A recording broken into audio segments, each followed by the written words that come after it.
Ini bab menangis kerana takut kepada Allah. Dengan sanadnya Imam Bukhari meriwayatkan dari Abi Hurairah dari Nabi SAW, sabda baginda, 7 macam orang Allah akan memberi naungan kepada mereka, yaitu salah seorangnya ialah orang yang ingat akan Allah, fafadat ainah, maka mengalirlah air matanya. Babul khawfi min Allah, ini bab takut kepada Allah. Dengan sanadnya Imam Bukhari meriwayatkan dari Hudzaifah dari Nabi SAW, sabda baginda, ada seorang lelaki di kalangan umat dahulu, dia yusi'uz zan bi'amalih, mana tidak yusi'uz zan bi'amalih, berprasangka buruk terhadap amalannya. Faqala li ahli, mana dia tidak menganggap amalannya itu sebagai baik dan sempurna. Dia berkata kepada ahli keluarganya, apabila aku mati, kamu ambillah aku dan kamu taburkan, yakni abu aku ke dalam laut pada hari yang panas. Mereka melakukan apa yang disuruhnya itu. Lalu Allah mengumpulkannya dan Allah bertanya dia, apakah yang mendorong kau berbuat begitu? Orang itu menjawab, ma hamalani illa makhafatuk, tidaklah mendorong aku berbuat begitu kecuali kerana takut kepadamu. Faghfara lahu, maka Allah mengampunkannya. Dengan sanadnya Imam Bukhari meriwayatkan dari Abi Sa'id dari Nabi SAW bahawa baginda ada menyebut tentang seseorang dari kalangan umat yang lalu, mimman kana salafa au qablakum, sama maknanya, yang mana Allah telah memberikan kepadanya harta benda dan anak pinak, yakni a'tahu, yakni Allah telah mengurniakan kepadanya. Apabila dia hampir mati, orang itu berkata kepada anaknya, berkata kepada anak-anaknya, ayya abin kuntu, bagaimana ayah, bagaimanakah aku, yakni kepada kamu, ayya abin kuntu,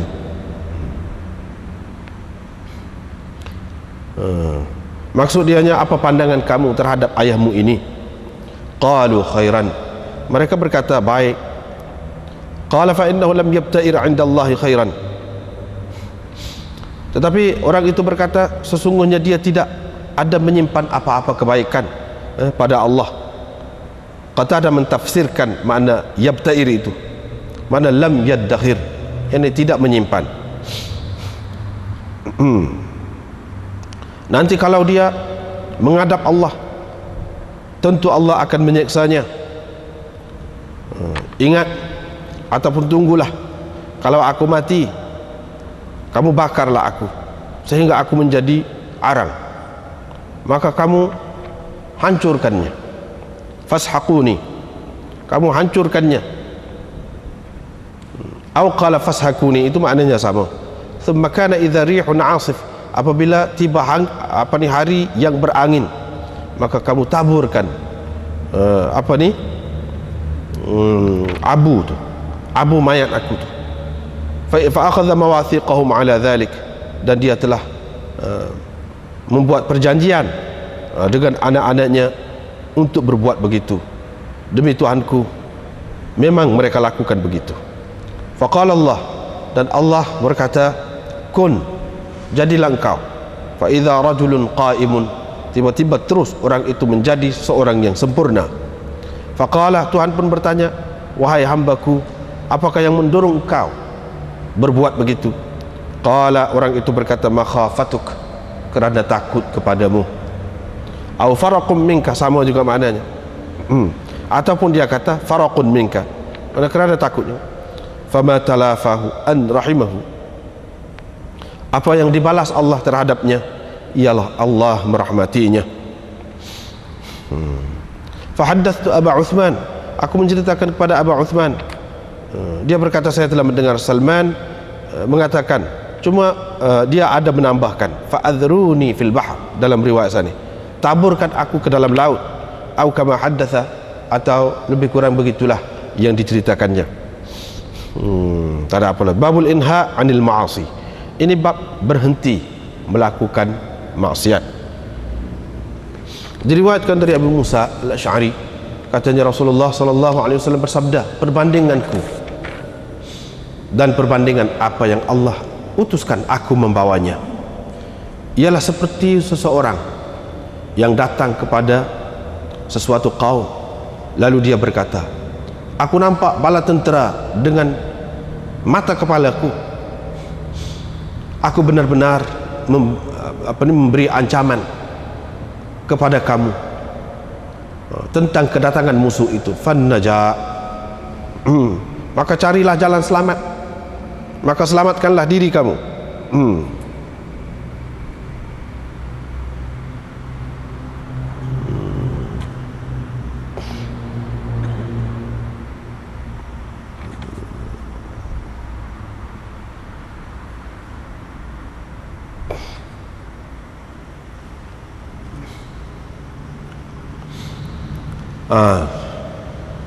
Fa'ata'ahu ta'ifatun, maka satu golongan menurutnya, mengikutnya. Mereka pun lari ala mahalihim, dengan perlahan-lahan, dengan cara mereka masing-masing, pada waktu malam. Fanajau, maka selamatlah mereka. Wa kadzabathu ta'ifatun, sementara satu golongan yang lain pula mendustakannya. Tiba besok pagi, musuh telah pun datang menghapuskan mereka, membasmi mereka, menghapuskan mereka semua sekali. Diriwayatkan dari Abi Hurairah bahwa beliau mendengar Rasulullah sallallahu alaihi wasallam bersabda, sesungguhnya perbandinganku dengan manusia ini seperti seseorang yang menyalakan api apabila telah cerah keadaan sekelilingnya. Apabila api itu telah menyinari apa yang di sekelilingnya, ja'al al-farash wa hadhihi ad-dawab, kalkatu, dan binatang-binatang ini merempuh api itu, masuk ke dalamnya. Orang itu cuba menghalaunya, cuba menghalau binatang-binatang tadi, tetapi mereka mengalahkannya. Binatang-binatang itu tidak menurutnya, terus mereka menyerbu ke dalam api itu, masuk ke dalam api itu. Fa ana akhudhu bihujazikum, sesungguhnya aku benar-benar memegang tempat kilas kamu, tempat kilas kain, pegang situ, ataupun tempat pending kamu. Aku betul-betul memegang pending kamu, ikat pinggang kamu, supaya kamu tidak terjerumus ke dalam neraka. Tetapi mereka mahu juga masuk ke dalamnya. Diriwayatkan dari Abdullah bin Amr, beliau berkata, Rasulullah sallallahu alaihi wasallam bersabda, orang Islam yang sebenar ialah orang yang mana orang-orang Islam lain terselamat daripada gangguan lidah dan tangannya. Orang yang berhijrah sebenarnya ialah orang yang meninggalkan apa yang dilarang oleh Allah. Ini bab sabda Nabi SAW, sekiranya kamu mengetahui apa yang aku tahu, nescaya kamu ketawa sedikit.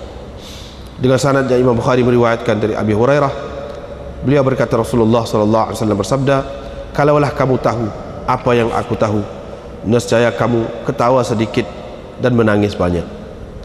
Diriwayatkan daripada Anas, katanya Nabi SAW bersabda, sama juga dengan tadi, kalaulah kamu mengetahui apa yang aku tahu, nescaya kamu ketawa sedikit dan kamu menangis banyak. Babun hujibatin nar bisyahawat, neraka dikelilingi oleh keinginan-keinginan, oleh kesukaan-kesukaan. Ataupun neraka itu didindingi dengan keseronokan-keseronokan. Diriwayatkan dari Abi Hurairah bahwa Rasulullah SAW bersabda, neraka dikelilingi oleh keseronokan, surga dikelilingi oleh makarih, yakni perkara-perkara yang tidak disenangi oleh perasaan. Babun al-jannatu aqrabu ila ahadikum min syirakin na'lihi. Ini bab surga lebih hampir kepada kamu dari tali kasutnya. Neraka pun seperti itu juga. Diriwayatkan dari Abdullah, katanya Nabi SAW bersabda, syurga lebih hampir kepada kamu dari tali kasut kamu, dan neraka pun seperti itu juga. Diriwayatkan dari Abi Hurairah dan Nabi SAW sabda baginda, ucapan penyair yang paling benar ialah kata-kata penyair ini, yaitu ala kullu syai'in ma khalallaha batilu. Ingatlah, segala sesuatu selain Allah karut belaka. Babul liyanzur ila man huwa asfala minhu. Ini bab, hendaklah seseorang melihat kepada orang yang lebih kurang, orang yang lebih rendah lagi daripadanya. Jangan dilihatnya kepada orang yang lebih daripada dia, lebih tinggi daripadanya.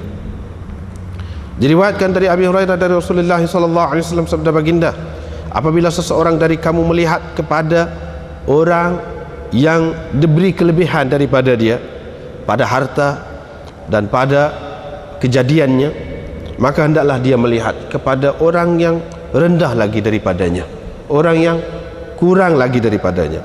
Bab man hamma bihasanatin aw sayyi'atin. Ini bab orang yang bercadang mahu melakukan sesuatu kebaikan ataupun keburukan. Dengan sanadnya Imam Bukhari meriwayatkan daripada Ibnu Abbas dari Nabi SAW, pada apa yang Nabi SAW riwayatkan dari Tuhannya, katanya, sesungguhnya Allah tabaraka wa ta'ala katabal hasanat was sayyi'at, telah menentukan kebaikan dan kejahatan. Yakni telah menentukan kebaikan dan kejahatan itu akan dilakukan oleh manusia. Thumma bayyana dhalik, kemudian Allah menerangkannya, menerangkan tentang kejahatan dan keburukan itu. Sesiapa yang bercadang mahu melakukan sesuatu kebaikan tetapi tidak dilakukannya, Allah menulisnya di sisinya untuk orang itu sebagai satu kebajikan yang sempurna. Kalau dia bercadang untuk melakukan sesuatu kebaikan dan dilakukannya, nescaya Allah menulis 10 kebaikan untuknya hingga kepada 700 kali ganda, hingga kepada berganda-ganda lagi. Wa man hamma bisayyi'atin, sesiapa yang bercadang mahu melakukan sesuatu kejahatan tetapi tidak dilakukannya, Allah menuliskan untuknya satu kebajikan yang sempurna. Tetapi kalau dia bercadang melakukan kejahatan dan dilakukannya, nescaya Allah menuliskan untuknya satu sahaja kejahatan. Bau mayuttaqa min muhaqqaratiz dzunub. Ini bab dosa-dosa kecil yang perlu dijauhi. Ini bab dosa-dosa yang dianggap remeh tetapi perlu dijauhi. Diriwayatkan dari Anas, beliau berkata, sesungguhnya kamu memang melakukan amalan-amalan yang lebih halus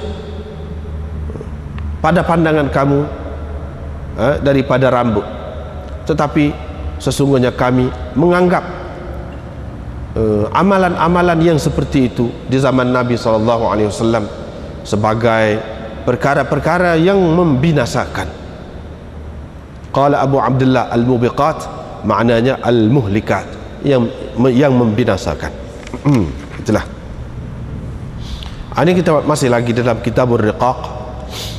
Kitabur Riqaq, yakni hadis-hadis yang melembutkan hati manusia, yang membersihkan jiwa manusia. Al-buka min khasyatillah, amalan ni iaitu menangis kerana takut kepada Allah. Mana kalau sesiapa ada hak ni, mana hati dia boleh jadi lembut juga, boleh jadi halus, boleh jadi bersih. Kalau dia ada hak ni, kerana takut kepada Allah. Takut kepada Allah seperti kita maklum bukan makna takut semata-mata, tidak. Takut, malu, macam-macam lah, bercampur semua. Itulah yang dikatakan takut kepada Allah. An Abi Hurairah, daripada Abi Hurairah, dia sebut ini hadis yang masyhur yang semua kita maklum. tujuh macam orang yang Allah SWT bagi perlindungan, yang bagi dia tu, mereka itu berlindung di bawah naungan arash pada hari yang tidak ada la zilla illa zilluhu, tidak ada naungan kecuali naungannya. Yaitu salah seorangnya yaitu orang yang zakarallah, ingat kepada Allah, lalu mengalir air matanya. Nah, ini salah seorang lah daripada hak tujuh tu. Jadi dia ingat kepada Allah, mengalir air matanya.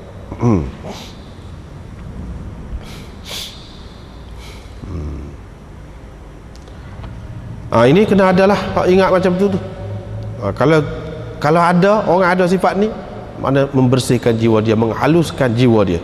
Kemudiannya apabila dalam perkara-perkara agama ni mudah dia nak terima, mudah dia nak terima.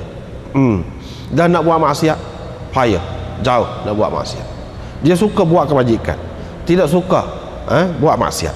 Itu hasilnya, hasilnya. Kalau orang yang macam ni,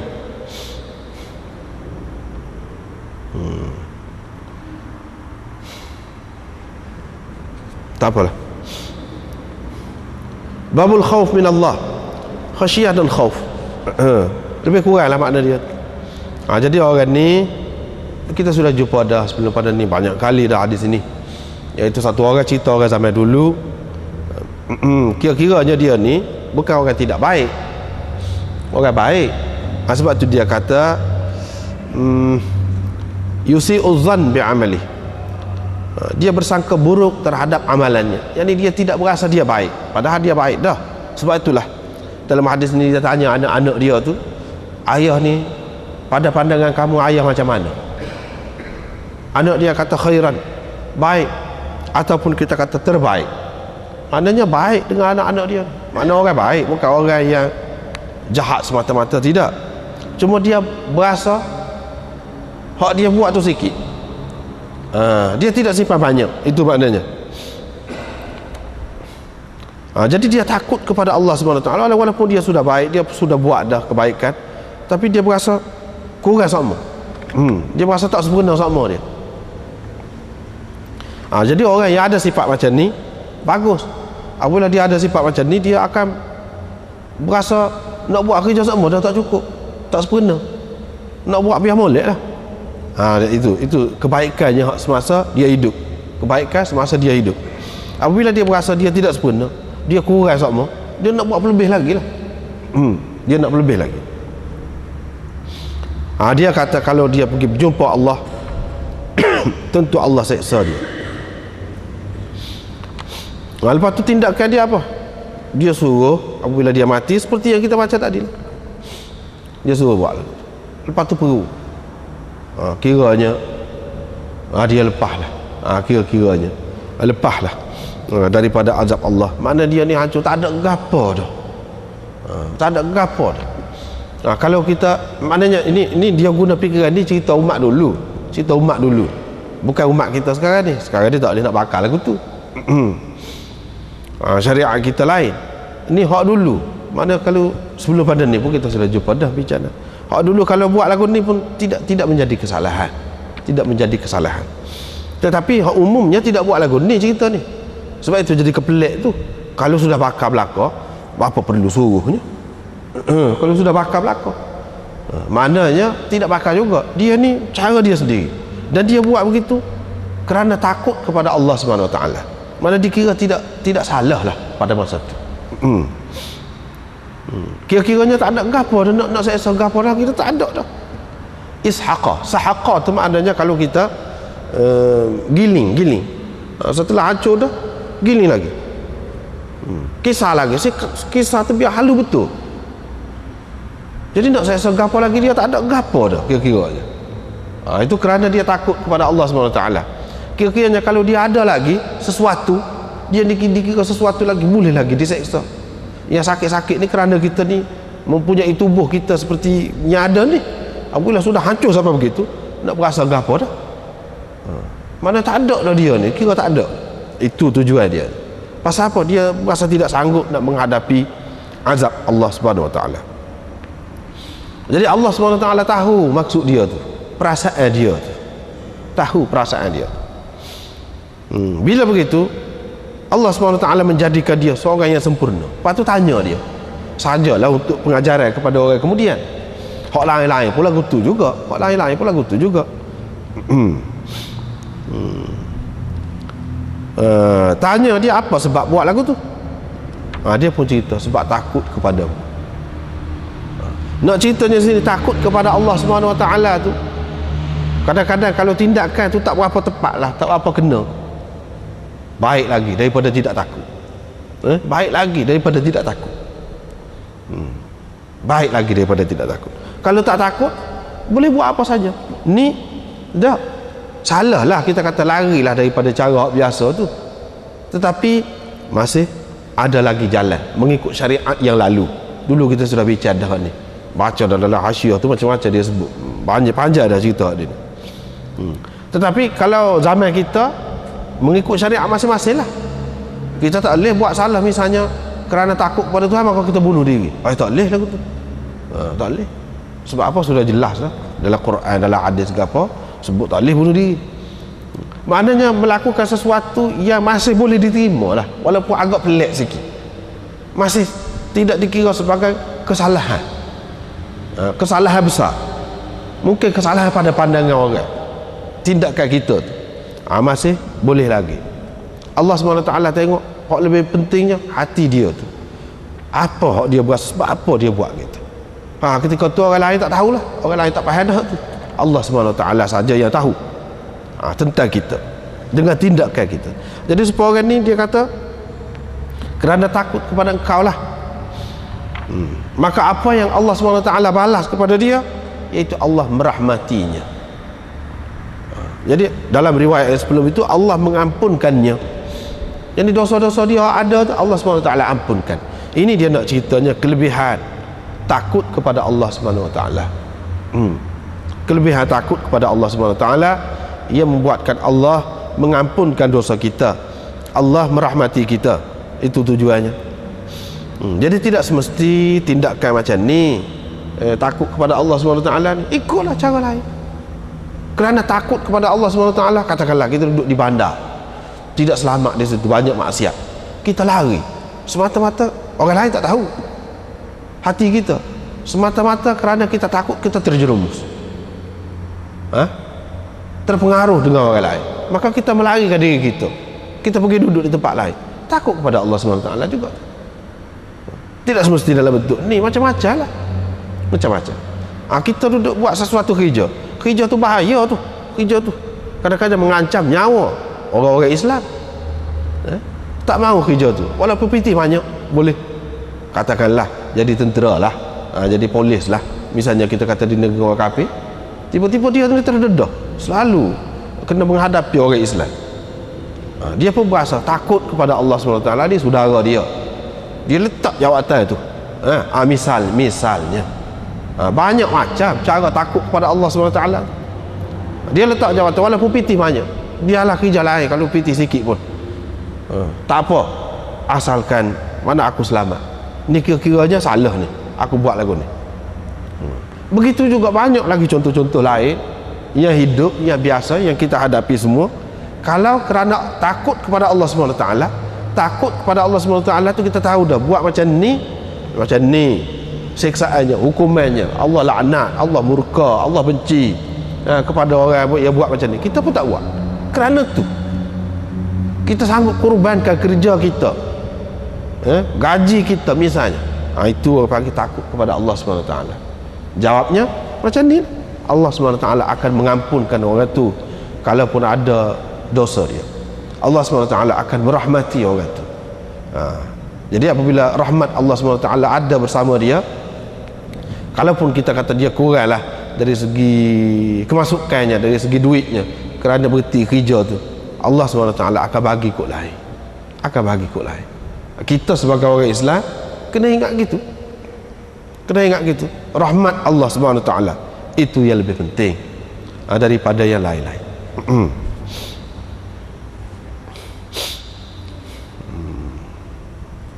Seperti lah juga kalau buat lagu tu, seperti lah.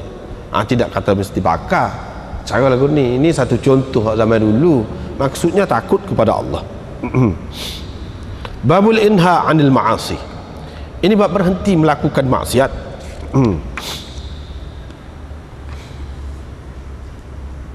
Berhenti melakukan maksiat. Ini dalam hadis ini Nabi SAW kata dia buat perbandingan satu orang yang mana dia tengok dengan mata kepala tentera tu mari menuju ke tempat dia. Dia pun kata, aku ni pengancam, aku adalah orang yang memberi ancaman tentang kedatangan musuh. Al-uryan. Al-uryan maknanya yang bertelanjang. Asal makna dia.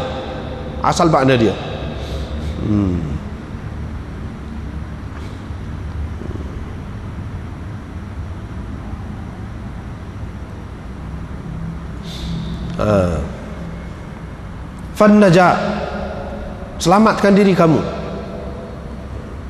Satu makna lagi, ini bagus juga, bukan al-uryan tetapi al-arban.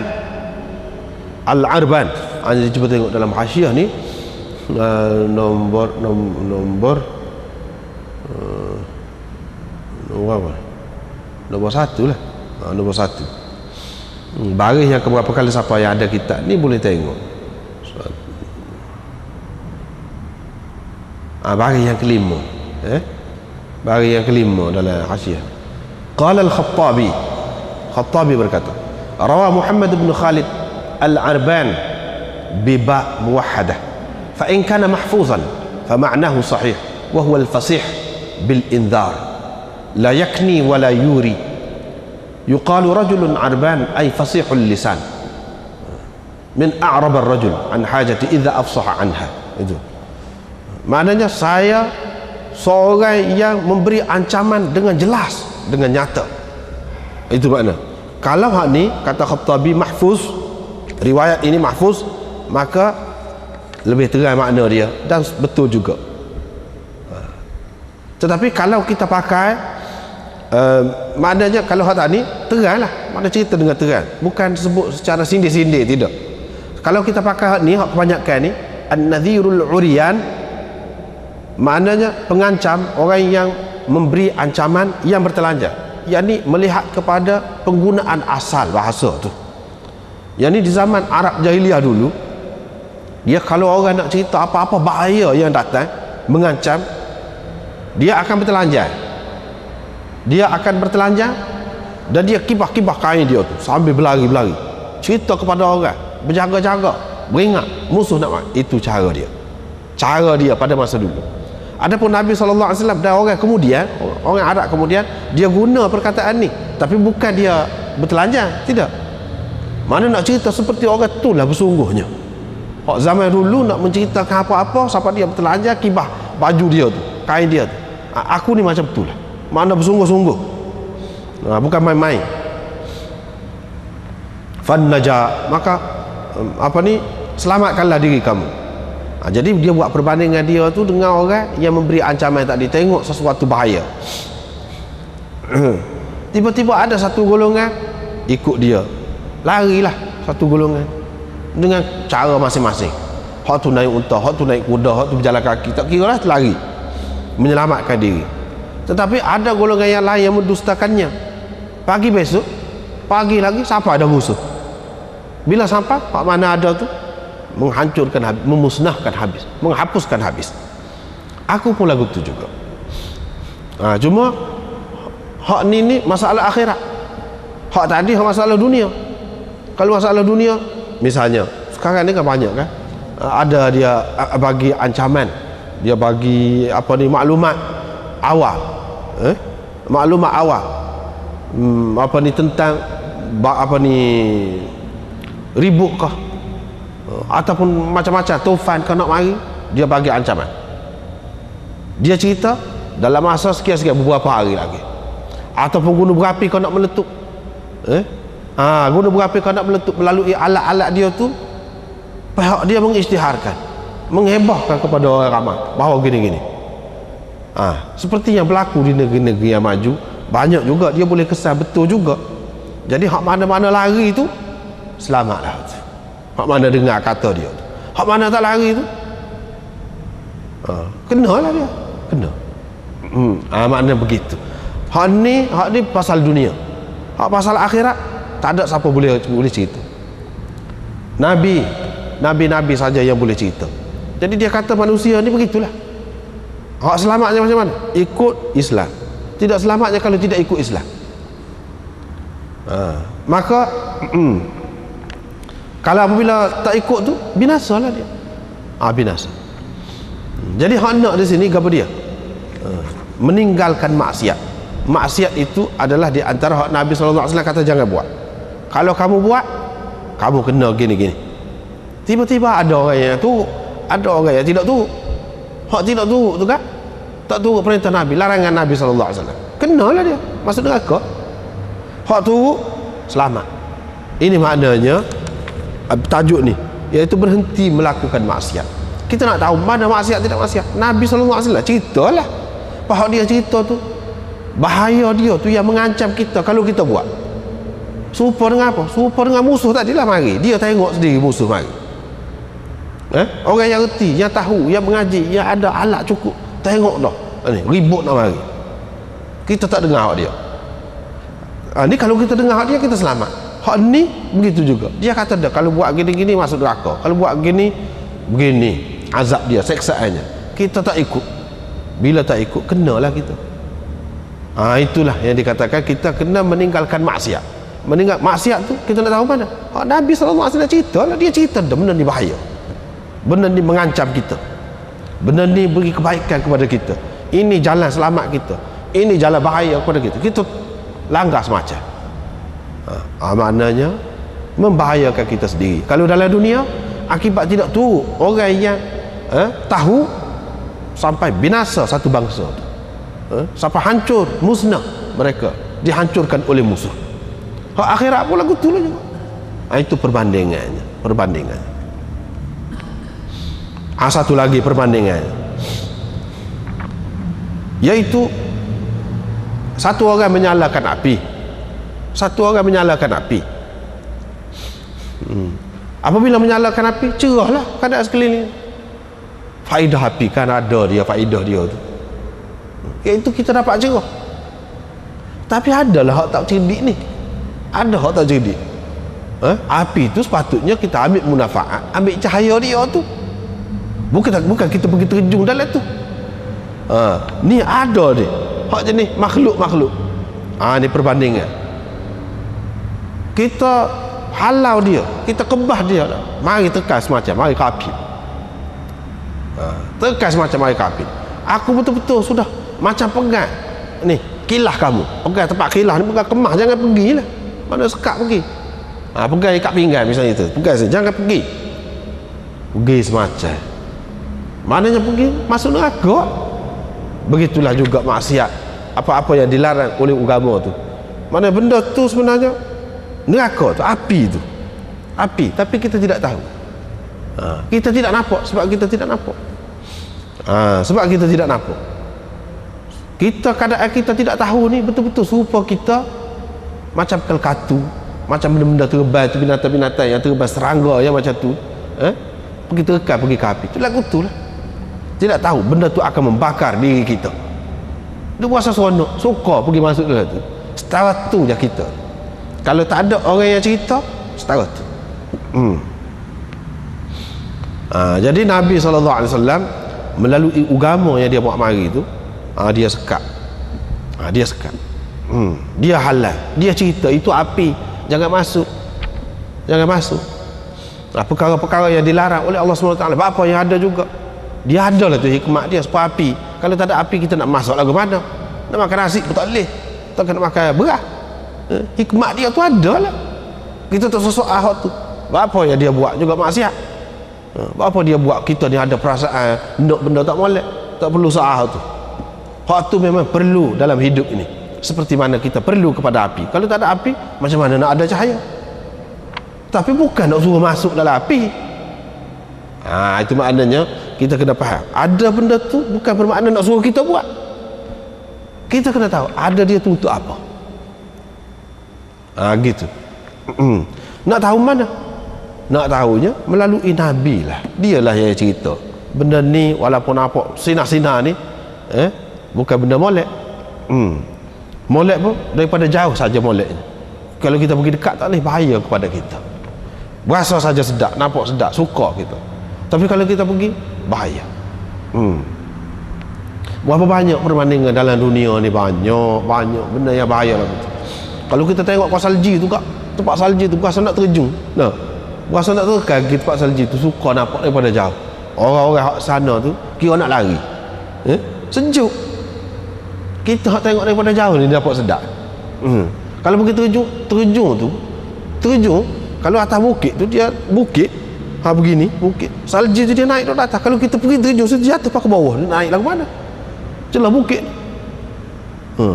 Sebab itu anda tak boleh pergi tekan, tak tutup pasar, nampak hak sinar, hak putih, hak cerah, hak gapo tu, tak boleh mudah-mudah. Kena tengok dulu gapo dia di sebalik dia.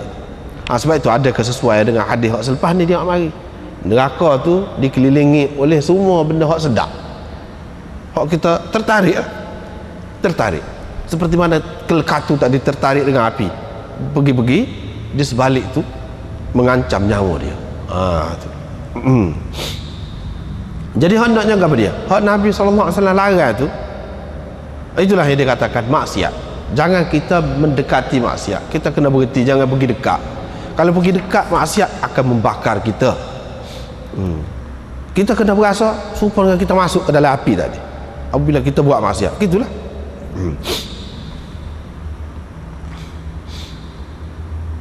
Seterusnya, orang Islam yang sebenar ialah orang-orang Islam lain selamat daripada lidah dia dan tangan dia. Selamat orang Islam yang lain daripada lidah dan tangan dia. Mana apa?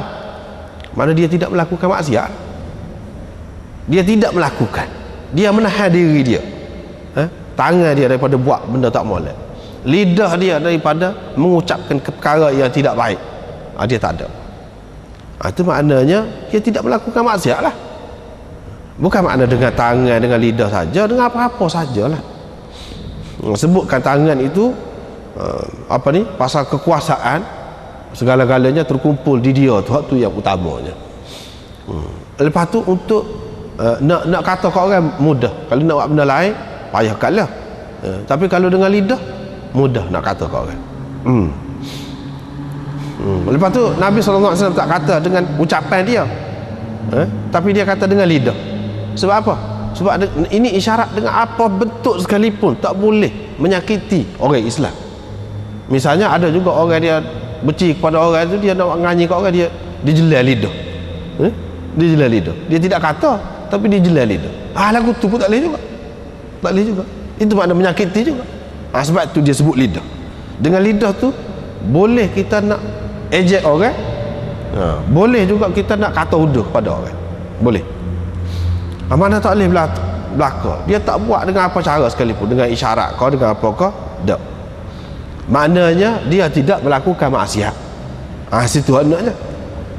Dan orang yang berhijrah ialah orang yang meninggalkan apa yang dilarang oleh Allah. Apa yang dilarang oleh Allah itulah maksiat lah. Apa yang dilarang oleh Allah, kalau kita buat, mana kita deraka kepada Allah, itulah maksiat. Muhajir yang sebenarnya, takut-takut kita kata kita tak ada berhijrah bersama Nabi SAW, tak dapatlah pahala hijrah besar tu. Nabi SAW nak cerita di sini maksud hijrah sebenarnya, makna hijrah sebenar yang tetap ada sampai bila-bila. Kamu tak usah usah lah, tak ada hak tu pun. Hak ni semua orang boleh ada, duduk mana, iaitu meninggalkan. Hijrah tu makna meninggalkan apa yang dilarang oleh Allah, yang ni tidak melakukan maksiat. Itu makna hijrah dah lah, dapat pahala dah, pahala hijrah tu. Itu satu perkara. Yang keduanya, Nabi SAW tak mahu bagi sahabat-sahabat dia yang berhijrah tu, yang ada dalam Quran sebut kelebihannya, bukan main sebutnya pahala muhajirin tu, jangan berasa sedap hati.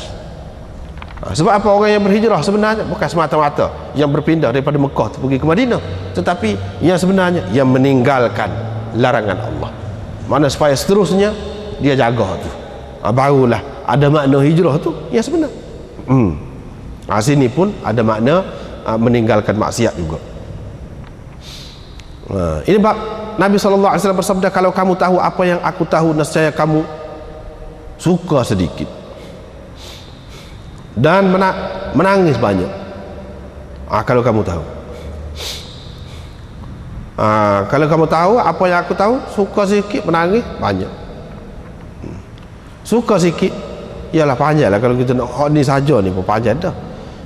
Suka sikit menangis banyak. Pasal apa? Pasal kalau kita duk tengok hak dalam dunia ni sebentar sangat. Kalau kata lama 80 tahun 90 tahun pun hidup sebentar je. Hak sebenarnya nak banding dengan akhirat. Lepas tu kalau hak suka-suka tu, kadang-kadang hak suka-suka kita buat tu dengan melanggar perintah Allah Subhanahu Taala, dengan melanggar hukum Allah Subhanahu Taala, menyebabkan kita jadi dihukum gini-gini. Kalau lah nampak hak tu, tak ada lah suka tu, tak ada suka, menangis hak banyak. Bahkan kebanyakan hak dalam dunia ni hak banyaknya, tapi Allah Subhanahu Taala pun tak nampak. Banyak hak tak suka sebenarnya, hak tak sedap.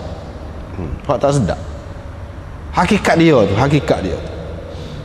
Kalau kita tahu hak tu, tak lalu nak makan, tak lalu. Tapi Allah Subhanahu Taala tuduh. Nah, sehingga kita berasa makan daging lembu, makan gotu ni sedap. Kadang-kadang dia tunjuklah, mana dia tunjuk pada tempat-tempat tertentu, tapi kena mikir. Tunjuk makanan tu juga kalau lama sikit bau busuknya, Allah tak lalu. Orang hak kita kata comel, hak kita kata lebih gitu gini tu, kalau dah mati tak ada gapo khaka yang menakutkan, busuk pula tu tak ada orang nak letak atas rumah. Tak ada orang nak letak, walaupun dia tu siapa pun. Itu hakikatnya. Gapo kita ni, gapo kita ni, nak suka sangat tu, banyak sangat nak suka sangat tu, gapo dia kat kita ni. Dia jadi apabila nampak benda-benda tu tak ada. Air hak nampak minum cerah jernih tu, sukalah kita, suka. Di sebalik tu gapo dia, hak dalam tanah hak cemah-cemah duk lalu di sekitar tu, di celah-celah tu, hak je ni. Lepas tu dalam tu ada kumel, ada gapo. Kalau tu hari nampak sepola alat lah besar hak kumel tu dah. Kau nampak sepola alat, kau nampak sepola apa nama ni nyamuk, kau nampak tak boleh nak minum gitu. Tak boleh nak minum. Tapi Allah SWT lindung. We tak nampak. Kalau tidak, tak ada suka. Nabi SAW, kamu kamu akan ketawa sedikit, menangis banyak tu sebab Nabi SAW dia nampak. Hak kita tak nampak tadi tu. Kita saat ni pasal ada hijab tadi lah, hijab tu bagus juga untuk kita orang biasa ni. Kalau nampak tak jadi tidur lah.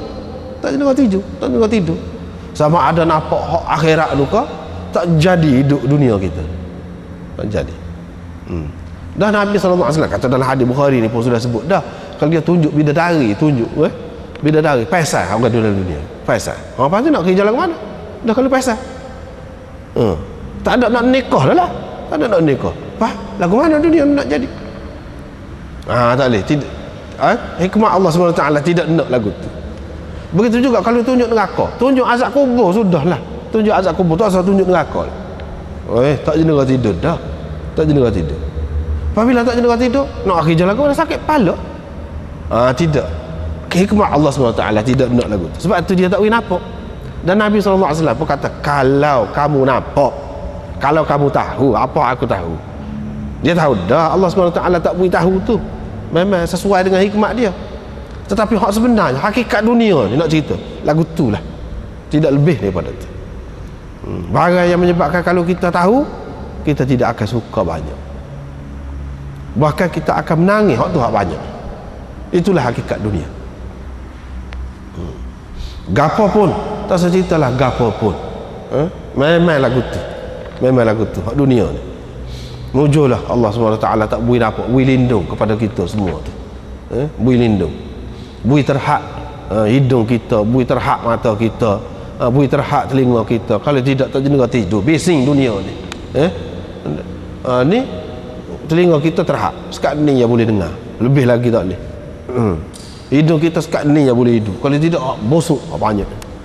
Lagu mana nak duduk kita? Begitulah. Kemudian neraka itu dikelilingi dengan keinginan keseronokan. Itu pula. Kena ingat tu. Tujuan dia nak cerita kita kena ingat. Mana tidak semesti kalau benda hak seronok suka tu kita boleh tekan lagi selalu. Tak boleh lagu tu. Kalau tidak jadi macam kelkatu tadilah yang pergi tepuh api lalu mati. Kenapa nampak sinar molek? Hak ni pun lagu tu. Sebagai manusia dia kena tahu berapa banyak memang kita pengalaman banyak. Manusia dia belajar melalui pengalaman. Contoh-contoh, kalau kita orang muda kita boleh belajar daripada orang tua. Kalau kita orang biasa kita boleh dengar pemimpin kita. Kalau kita orang tidak mengaji tinggi kita boleh dengar orang yang mengaji tinggi. Ada macam-macam di kalangan kita. Itu semua untuk iktibar, berapa ramai orang sekurang-kurangnya mudah je orang tua pengalaman dia. Anak muda gila kepada satu orang, katakanlah kalau orang lelaki kepada perempuan kepada lelaki, sebaliknya, kerana comel zahir dia. Orang tua kata nanti dulu, yang si anak ni gelepar. Kalau situ kalau tak dengar kata sudah. Kalau tak dengar kata, sebab apa? Orang tua dia bukan tengok dari segi zahir saja, sebab dia tahu dah banyak perkara hak zahir, terutama kalau dia sendiri telah mengalaminya. Berapa ramai orang nak lagu ni cong, lepas tu sakit kepala, duk jerit. Itu semua pengalaman. Boleh tengok. Nak ceritanya tidak semesti yang sedap dipandang oleh mata tu, maknanya sedap juga di hati. Tidak mana lagu tu. Jadi tidak tertipulah kita.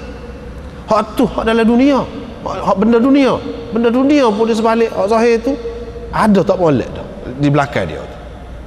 Akhirat pun lagu tu juga. Tu hak selapis. Lapis yang kedua akhirat. Kita tengok sedap sini, sedap. Di akhirat besok tidak sedap. Maka harta orang dan sebagainya sedap dalam dunia, supatullah ya, sedap supatullah ya. Kalau dengan piti haram tu kita pergi makan apa-apa supatullah ya sedap. Tetapi saya esok dalam Quran apa sebut makan api. Hak tu hak tidak sedap. Hak tu hak sebenarnya hak di belakang dia tu, alik belakang. Begitulah juga cerita-cerita lain Nabi SAW ditunjukkan kepada Nabi kita SAW pada malam Mi'raj tu begini-begini, dia nampak orang ni gini. Tu apa dia? Hakikat di sebalik tu, di sebalik setiap perbuatan.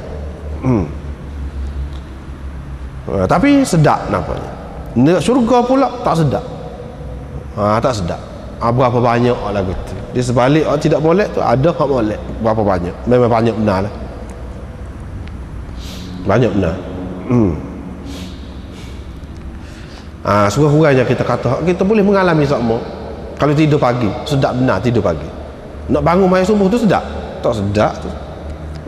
Kecuali orang yang sudah lagu lain lah, jiwa dia tu sudah terdidik benar lah. Kalau hak biasa-biasa ni tak sedap, terutama kalau sejuk pula. Tapi di sebalik tu, di sebalik orang tidak suka kalau kita tebal juga, kita dapat apa? Tu hak akhirat. Kalau hak dunia, nak suruh berjaya, kalau kita kata orang ngaji lah, nak suruh berjaya, baca sedap, baca kuat sangat. Tak sedap, sakit mata, sakit kepala juga, sakit belakang, tak sedap. Tapi di sebalik orang tak sedap tu kejayaan. Bila berjaya tu semua orang suka, kita sendiri pun suka. Semua orang suka, orang boleh tumpai kita pula kemudian. Tetapi tak sedap dulu. Tu dunia akhirat serupa, lebih kurang je perbandingan Allah SWT buat. Penat buat kerja, penat, memang tak sedap lah. Tapi lepas tu apabila kita dapat hasil, situ suka. Memang sifat Allah SWT buat alam dia ni memang macam tu. Bukan dunia saja, untuk akhirat, ada kaitan dengan akhirat pula gitu. Kemudian al-jannah aqrab ila ahadikum min syirakin alihi, lebih dekat daripada tali kasut dia.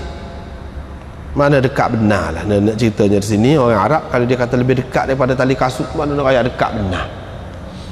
Dekat benar. Neraka pun dekat benar. Ini nak cerita dari segi hakikat dia. Hakikat dia. Yang ni kita ni, kalau kita kata dah, kita ni duduk dalam dunia, bila-bila masa boleh mati? Bila-bila masa boleh mati? Bila mati tu temu selalu. Hak itulah hak dalam surah Yasin tu dia kata, ya laita qaumi ya'lamu bima ghafara li rabbi. Aduhai, kata dia, alangkah baiknya kalau kaumku tahu apa yang aku dapat sekarang. Bila dia mati saja, nampak selalu bila dia mati dekat benar.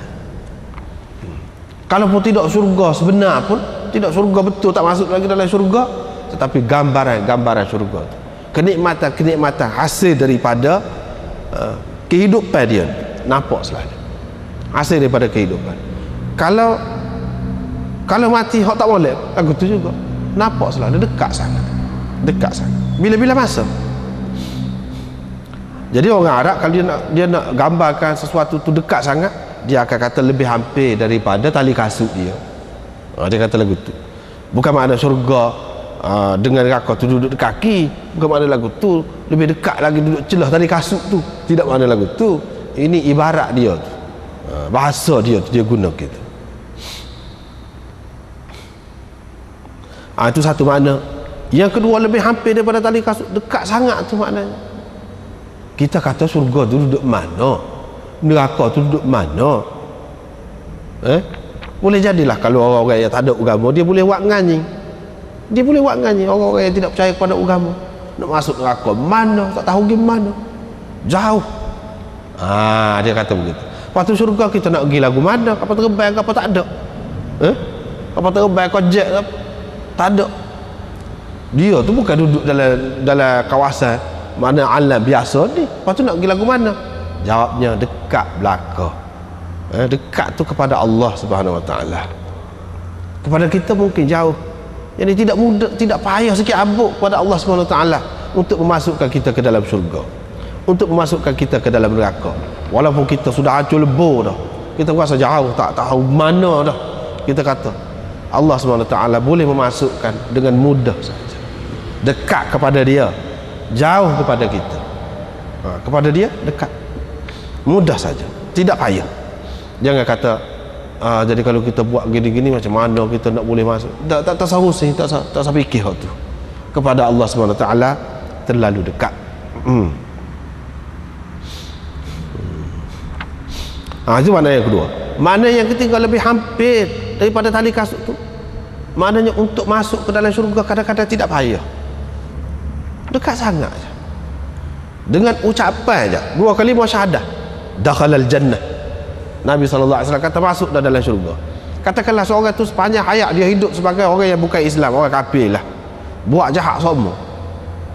Bila dia ni masuk Islam, mengucap 2 kalimah syahadah tu, masuk ke dalam syurga. Itu makna hampir tu. Makna hampir. Tidak kata payah, susah, kena naik bukit dulu baru boleh masuk syurga. Kena naik bukit dulu baru masuk neraka. Tidak. Hak ni dia dengan ucapan je kadang-kadang tu. Dengan ucapan je. Apa ni, boleh masuk syurga, boleh masuk neraka. Seperti hak malam minggu lepas dia sebut, seseorang tu dia kecek, dia tak berasa gapo-gapo pun, tahu-tahu dia masuk syurga kerananya. Seseorang tu bercakap, dia tidak berasa gapo-gapo pun, cakap gitu-gitu je, tahu-tahu dia masuk neraka kerananya. Mana nak cerita hampir, tidak payah nak masuk syurga ataupun nak masuk neraka ni, tak payah. Tidak kata kena melalui beberapa hari nah, buat kerja, sesuatu kerja barulah boleh dapat. Tidak. Dengan ucapan saja pun boleh masuk ke dalam syurga. Dengan ucapan je masuk dalam neraka, boleh. Itu makna yang ketiga. Seterusnya, seseorang kena tengok kepada orang yang lebih kurang daripada dia. Jangan tengok kepada hak lebih. Kalau tengok kepada hak lebih, jadi sakit hati semua, tak senang hati lah. Jadi masalah. Kena tengok kepada orang yang kurang. Dari segi mana?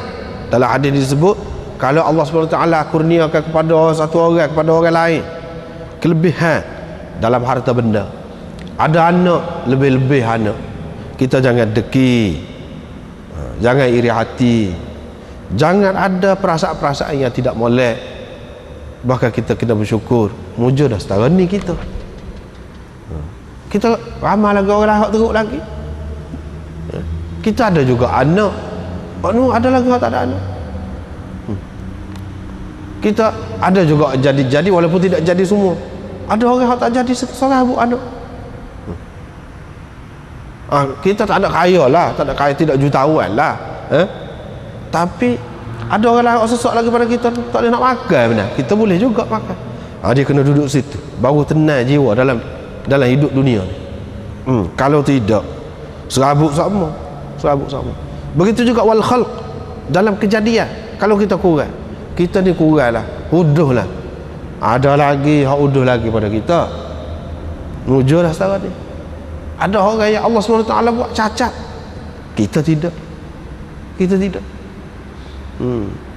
Ada orang hak lubai dosa, nak warna kita lubai dua juga, walaupun kita kurang pun. Misal mana kena fikir gitu, dari segi harta benda, dari segi kejadian, dari segi apa, kena duduk situ. Kalau tidak jadi susah hati hidup dalam dunia, susah hati. Dan kita kena cari kelebihan yang lain. Kelebihan tu banyak, bukan dari segi harta benda saja. Kelebihan tu banyak, bukan dari segi anak pinak saja. Kelebihan tu banyak, bukan dari segi kejadian saja, bukan dari segi rupa yang comel saja. Tidak, kita boleh bawa satu kelebihan yang lain, iaitu budi pekerti yang mulia, yang mana ada nilai dia sendiri. Kalau kita kalau seorang perempuan lah, dia tu kurang lah, kita kata kurang comel, dia kena tengok berapa ramai orang yang comel, cerah tangga juga. Dia tidak comel pun suami dia sayang kepada dia, alhamdulillah. Kan bagus tu kalau mikir lagu tu. Begitu juga yang lain-lain dari segi harta benda ke apa. Kalau kurang dari segi tu, kelebihan manusia ni tidak serupa. Orang tu lebih dari segi kaya dia, tapi tak senang juga dia. Dari satu segi bimbang semua. Biar aku tidak lebih dari segi tu, aku ada kelebihan dari segi lain. Misalnya, dia kena berpuas hati dengan apa yang ada pada dia. Kelebihan seseorang, kemuliaan yang orang bagi kepada seseorang, bukan kerana satu benda saja, tidak. Banyak. Orang ni lebih dia kerana ilmu dia, orang ni lebih dia kerana baik budi dia, orang ni lebih dia kerana kedudukan dia, kerana dia sebagai pemerintah. Dia tidak kaya, tetapi jasa dia banyak pada orang, jadi orang hormat juga pada dia. Gitu. Lepas tu bukan dengan kekayaan saja nak dapat pahala ni, banyak lagi cara nak dapat pahala.